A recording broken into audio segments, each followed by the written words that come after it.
Hi అండి, అందరికీ నమస్కారం. వెల్కమ్ టు అవర్ ఛానల్ తెలుగువారి ముచ్చట్లు. ఈరోజు మనం చెప్పుకోబోయే కథ పేరు ఎర్రబస్సు ఏరోప్లేను. రచయిత జిఎస్ లక్ష్మి గారు. పుట్టుకతో అందరూ నిరక్షరాస్యులే. ఎదిగి లోకాన్ని అర్థం చేసుకున్న తరువాతే అక్షర జ్ఞానం, నాగరికత, మంచి చెడులు అన్నీ నేర్చుకుంటారు ఎవరైనా. కాకపోతే కొందరు వేగంగా అర్థం చేసుకుంటే మరికొందరు కొంచెం ఆలస్యంగా అర్థం చేసుకుంటారు. అది వారి వారి అనుభవాలను బట్టే ఉంటాయి. ఈ కథలో కూడా ఓ పచ్చి పల్లెటూరు నుంచి భార్యాభర్త మొదటిసారి విమానం ఎక్కి కొడుకు దగ్గరకు అమెరికా బయలుదేరారు. అప్పుడు ఏమైందంటే, New York JF Kennedy airport, London నుంచి వచ్చిన బ్రిటిష్ ఎయిర్వేస్ విమానం అప్పుడే ల్యాండ్ అయింది. ప్రయాణికులు ఒక్కొక్కరు నెమ్మదిగా లేచి వారి సీట్లపైన ఉన్న హ్యాండ్ బ్యాగేజీ తీసుకుంటున్నారు.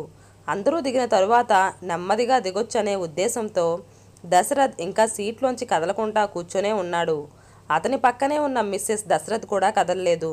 ఇటుపక్క సీట్లోంచి లేచిన వరదరావు పైనుంచి తన బ్యాగేజ్ని తీసుకున్నాడు. ఎంత జాగ్రత్తగా తీసినా ఆ బరువుకి దింపుతుంటే కాస్తంత ఆ పెట్టె కొన దశరథ్ భుజానికి రాసుకుంది. కంగారు పడుతూ సారీ సార్ అని చెప్పి దిగడానికి లైన్లో నిలబడ్డాడు వరదరావు. దశరథ్కి చిరాకు అనిపించింది. ఎక్కడి నుంచి వస్తారో వీళ్ళంతా, ఈ మధ్య ఎయిర్ ట్రావెల్లో కూడా ఎర్రబస్ ఎక్కేసినట్టే ఉంది అన్నాడు నెమ్మదిగా, భార్యకి మాత్రమే వినిపించేలా.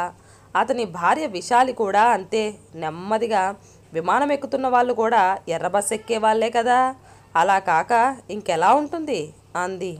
వాళ్ళు ఎంత నెమ్మదిగా మాట్లాడుకున్నా ఆ మాటలు వరదరావుకి, అతని వెనుకున్న అతని భార్య వరలక్ష్మికి వినిపించాయి. చిన్నబుచ్చుకున్నట్టు అయిపోయాయి వారి మొహాలు. ఇమిగ్రేషన్లో అమెరికన్ ఆఫీసర్ అడుగుతున్న ప్రశ్నలేమిటో వరదరావుకి అర్థం కావటం లేదు. అతని భార్యకి మరీ అయోమయంగా ఉంది. ఇమిగ్రేషన్ క్యూలో నిలబడిన దశరథ్ తమ ఆలస్యానికి కారణమవుతున్న వరదరావుని చూస్తుంటే ఒళ్ళంతా కారం రాసుకున్నట్లు అనిపించింది. విజిటర్స్ వీసా మీద వచ్చిన వాళ్ళిద్దరినీ యుఎస్లో ఉన్నవాళ్ళు మీకేమవుతారని ప్రశ్నిస్తున్నాడు అధికారి. ఆఫీసర్ ఇంగ్లీష్ యాక్సెంట్ వరదరావుకి ఎంతకీ అర్థం కావటం లేదు.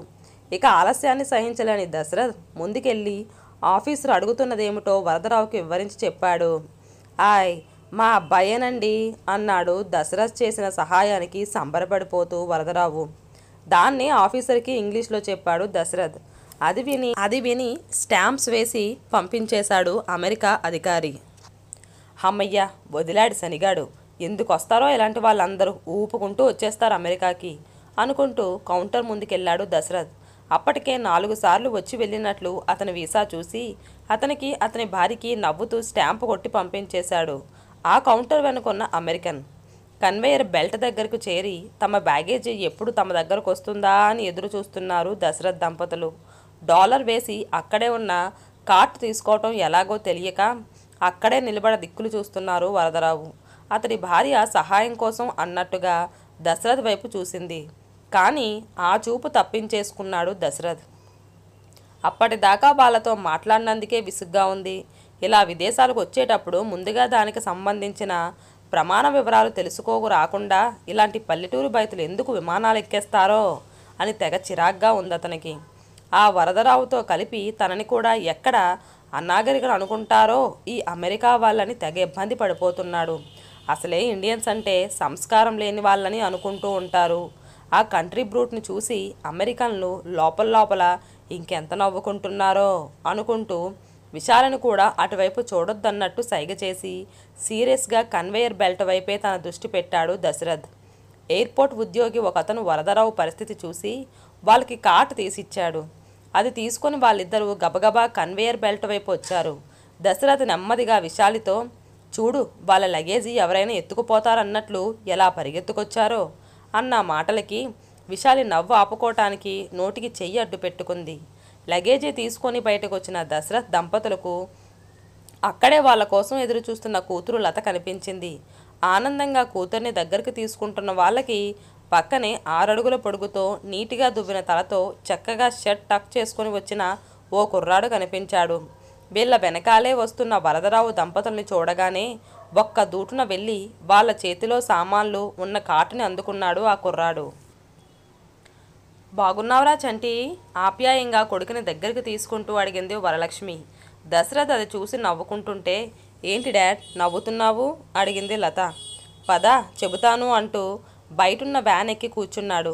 వ్యాన్లో కూతురితో పాటు ఇంటికి వెడుతున్నంతసేపు ఆ పల్లెటూరు వాళ్ళు విమానం ఎక్కిన తరువాత ఎక్కడెక్కడ ఎప్పుడెప్పుడు ఏం చెయ్యాలో తెలియక వాళ్ళు చేసిన పొరపాట్లన్నీ యాక్షన్ చేసి మరీ దశరథ్ చెబుతుంటే భార్య కూతురు ఇంటికెళ్ళేదాకా నవ్వుకుంటూనే ఉన్నారు. న్యూయార్క్ సిటీ, హడ్సన్ నది అట్లాంటిక్ సముద్రంలో కలుస్తున్న ప్రదేశం, ప్రపంచంలోనే పెద్దదైన ఆర్థిక, వాణిజ్య, సాంస్కృతిక కేంద్రంగా పేరొందిన మహాపట్టణం, స్వేచ్ఛకు ప్రతీకగా ద్వీపం మధ్యలో ఎత్తుగా నిలబెట్టిన స్టాట్యూ ఆఫ్ లిబర్టీ చూపులను ఒక ప్రత్యేక ఆకర్షణ. ఆ నగరం చూడటానికి 1-2 రోజులు సరిపోవు.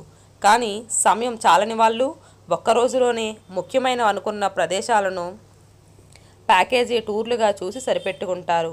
అలాగే ఆ వీకెండ్లో ఆ నగరంలో ప్రదేశాలన్నీ చూపించే టూరిస్ట్ బస్సు ఎక్కారు వరదరావు, వరలక్ష్మి, వాళ్ళ కొడుకు రవీంద్ర. అన్నీ చూపిస్తూ మధ్యలో లంచ్ టైంకి ఒక మ్యూజియం చూపించి ప్రయాణికులు ఏమైనా తినడానికి వీలుగా ఆ పక్కనే ఉన్న ఫుడ్ కోర్ట్ దగ్గరకు తీసుకొచ్చి బస్సు ఆపారు. వరదరావు, అతడి భార్య వరలక్ష్మి, కొడుకు రవీంద్ర ఓ బెంచ్ మీద కూర్చొని ఇంట్లోంచి పేపర్ ప్యాకెట్లో తెచ్చుకున్న పులిహోరను ప్లేట్లో పెట్టుకొని తింటున్నారు.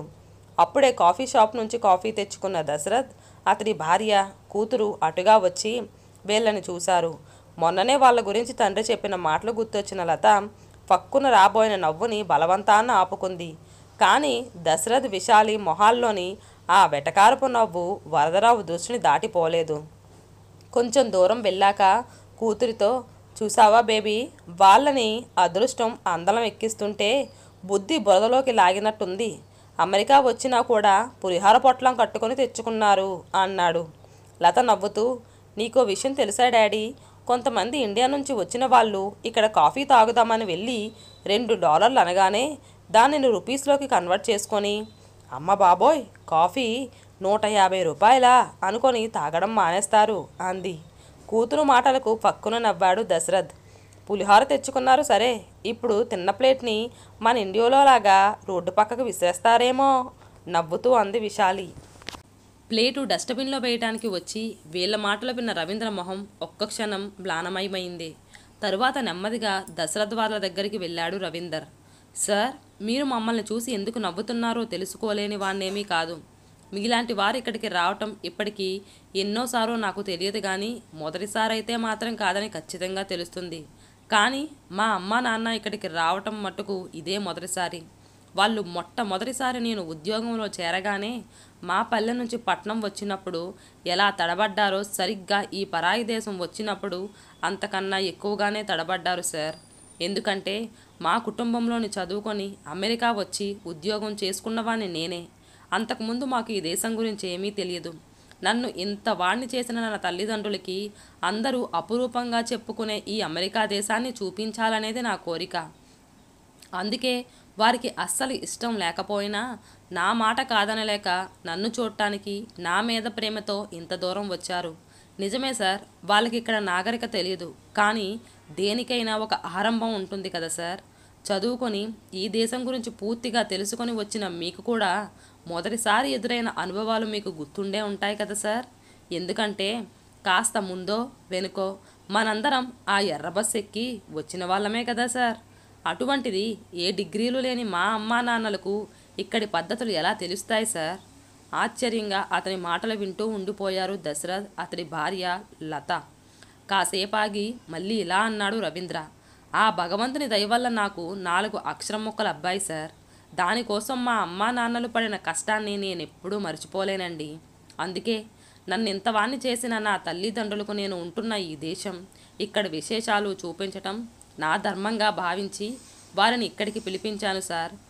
ఓపికంటే మీలాంటి పెద్దలు వారికి తెలియని విషయాలు చెప్పండి. అంతేగాని ఇలా వెక్కిరింతలతోనూ వేలా కోలాలతోనూ మమ్మల్ని మరింత సిగ్గుపడేలా చెయ్యకండి. మీకు దండం పెడతాను అంటూ 2 చేతులు జోడించి నమస్కారం పెట్టి వెళ్ళిపోతున్న రవీంద్రను చూసి దశరథ్, భార్య, కూతురు మనసు కదిలి అపరాధ భావంతో చేష్టుడిగా నిలబడిపోయారు.